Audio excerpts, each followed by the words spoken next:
Estamos aqui novamente, o apóstolo Antônio Vieira, para dar sequência às ministrações acerca do reino dos céus. Nós estamos trabalhando intensamente no ministério profético e apostólico para fundamentar a casa do mestre.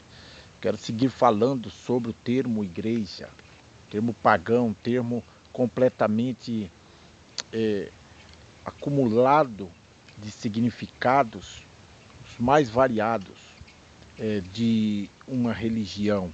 Em todas as suas ramificações, o termo igreja ele está paganizado e ele está mais ligado ao catolicismo romano do que propriamente ao evangelho, o qual o nosso Salvador, o nosso Messias pregou. O Messias ele não esteve focalizado dentro de templos, ele ia até os templos para ministrar. Aliás, ele foi até o templo que fora planejado naquele mesmo local que fora restaurado por Herodes. Em torno de uns 400 anos atrás, Salomão havia construído esse templo com a finalidade de que o reino dos céus se manifestasse sobre esta terra. Porém, entretanto, o termo igreja ele está associado a um termo pagão, um termo de ajuntamento e de discussão, de ideias, filosofias, menos o propósito da manifestação do reino dos céus, com seu fundamento e a sua verdade sobre esta terra. Os apóstolos andavam fora de templos. Quando eles começam a ministrar, eles começam a ir por todos os confins da terra, segundo a ordem do mestre, levar esta palavra.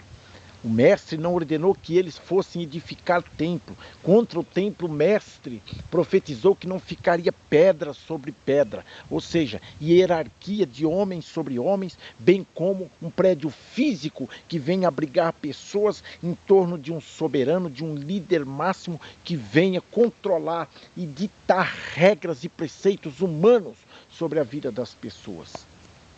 Então é importante que nós possamos entender, mediante a revelação que o Espírito do Altíssimo está trazendo nestes dias.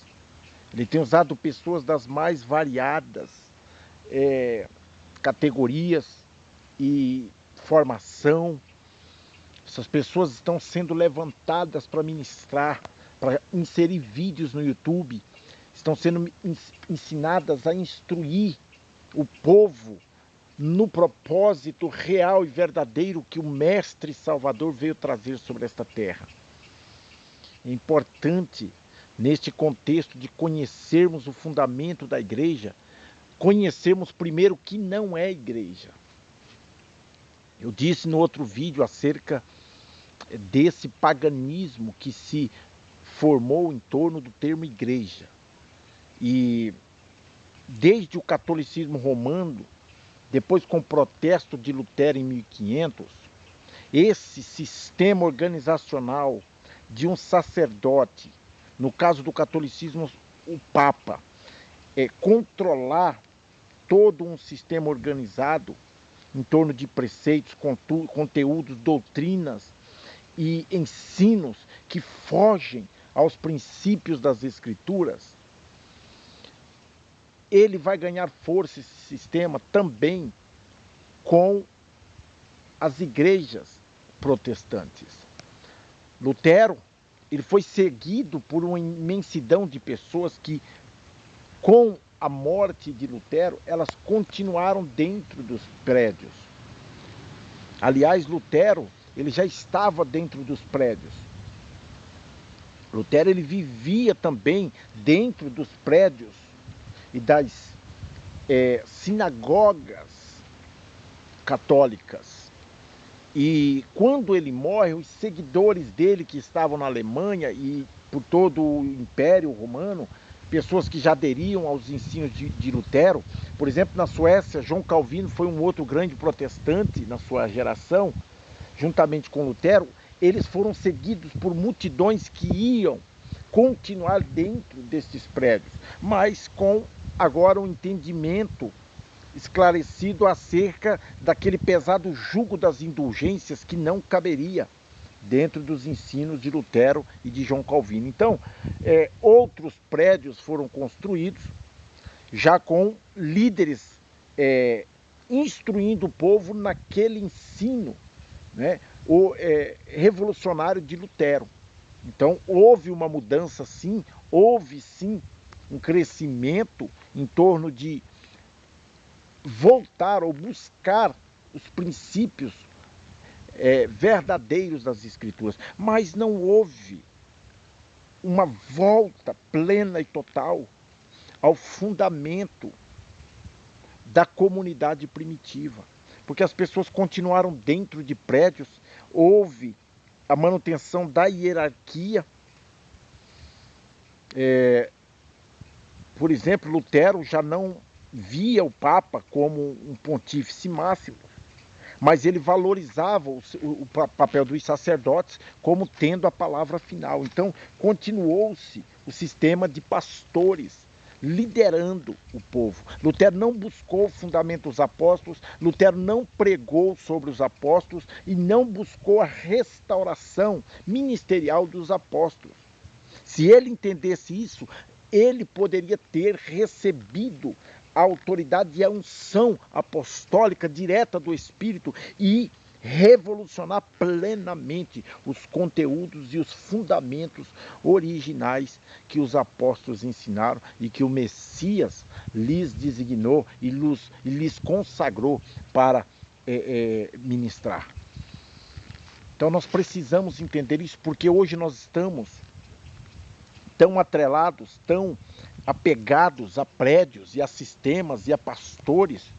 Por exemplo, recentemente morreu agora aquele conceituado missionário Davi Miranda, da instituição Deus e Amor, e uma multidão de pessoas estão ovacionando de luto aquele homem como sendo um próprio Deus.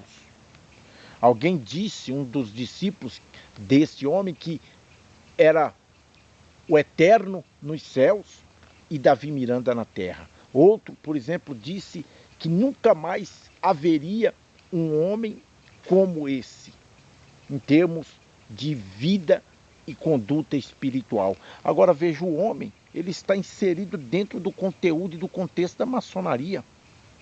Este homem agora ele está com a foto, um homem que era completamente avesso a todo tipo de propagandas midiáticas, não esteve vinculado a políticas, não esteve em palanques, um homem que era tido como um homem puritano, um homem santo, um homem separado, mas a sua época foi denunciando que o sistema fora do fundamento e da rocha eterna original que estabeleceu, né, a verdadeira casa do Messias, quem está fora dessa rocha, ele vai se escandalizar, ele vai se confundir, ele vai tropeçar.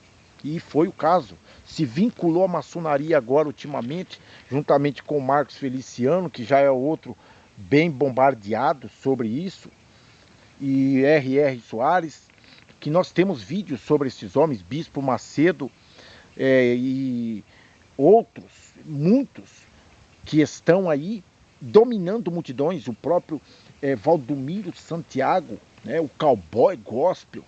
Então hoje nós estamos em face de uma igreja apóstata, a igreja do capítulo 17 de Apocalipse.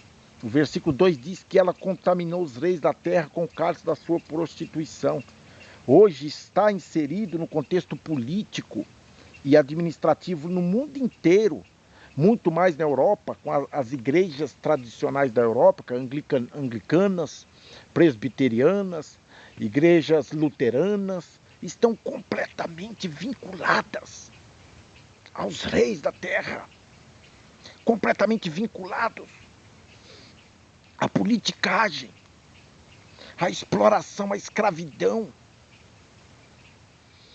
A igreja católica, que descende do ministério papal de Constantino em 312, ela não parou de se prostituir, ela gerou filhos apóstatas, filhos ilegítimos. Então não é possível conceber que a restauração do reino dos céus venha a acontecer dentro de um determinado sistema religioso. E mais, está agora uma prédica em voga já desde o Concílio do Vaticano I, desde o CMI, Conselho Mundial de Igrejas, após a guerra, não se parou de propagandear, e o João Paulo II, Papa João Paulo II, foi o que mais fomentou e divulgou o sistema da união e do diálogo interreligioso que estão pregando, o ecumenismo. Do grego, oikomenês, significa comum, universal, ou, em outras palavras, católico. Nós precisamos entender muito claro o que as Escrituras dizem acerca desse sistema. Não se ouve hoje a verdade quando se fala que uma denominação religiosa, que um sistema eclesiástico organizado com estatuto e com doutrinas e conteúdos que não tem respaldo nas Escrituras, mas são ideologias e concepções do líder fundador e de seus seguidores, do seu colegiado, prosseguindo esse sistema. Por exemplo, com a morte de um líder de um determinado sistema, ele é ovacionado, ele é conhecido e ele é colocado como um ídolo, como um ícone revolucionário, dono daquele sistema. E então haverá toda uma herança cultural e doutrinária em torno dos ensinos daquele homem. O tabernáculo William Merham Branham, por exemplo. Branham foi realmente um profeta na sua época, mas ele estabelece esse tabernáculo e os seus seguidores hoje estão mortos em torno do que ele ensinou. Esse não é o espírito da revelação que veio sobre a vida da casa espiritual com os apóstolos, porque aquele mesmo espírito ele seguiu inspirando os apóstolos, mesmo os seguidores e servos que estavam servindo às mesas, como Estevão, tiveram uma ousadia, uma determinação sobrenatural do Espírito que veio sobre os apóstolos. Então não há limites para andar no profético. O espiritual, ele discerne tudo muito bem, e ele de ninguém é discernido. O Espírito, ele conduz o espiritual como o vento. Ele não sabe de onde vem nem para onde vai, no sentido que ele é conduzido pelo Espírito, mas estando consciente das revelações e das inspirações, discernindo o profético e o espiritual, porém sendo conduzido de forma sobrenatural, não programática. Hoje o sistema religioso ele prega uma agenda, ele prega um calendário. As pessoas vivem em torno de eventos marcados, com hora e data marcados. As pessoas não vivem livres, conduzidos profeticamente pelo Espírito para operar em toda a face da terra, no trabalho, em casa, com o vizinho, andando pela rua, em qualquer circunstância. O Espírito Santo, ele quer e ele deve usar aqueles que são discípulos de Yahushua, o nosso Salvador. Então nós precisamos nos libertar das mentiras. Muita mentira hoje está girando em torno de um sistema eclesiástico. Infelizmente as pessoas não querem se desvencilhar disso. E agora esse sistema da besta que está crescendo para unir as religiões está englobando todas as igrejas evangélicas. Então é tempo de nós nos acordarmos e nos despertarmos para sair de dentro desses templos e viver na unção e na dimensão do Espírito, andando no Espírito, vivendo no Espírito, para que não sejamos enganados, para que não sejamos conduzidos como ovelhas para o matador. O Mestre nos convoca a sairmos para fora de Babilônia, e para que nós possamos ser verdadeiramente casa e templo do Eterno, de Yahushua, no Espírito, né? O nosso Homi Hushai, o nosso Messias. É isso, meus queridos. Que o Altíssimo te guarde e faça resplandecer sobre ti a luz do seu rosto e vos dê a paz.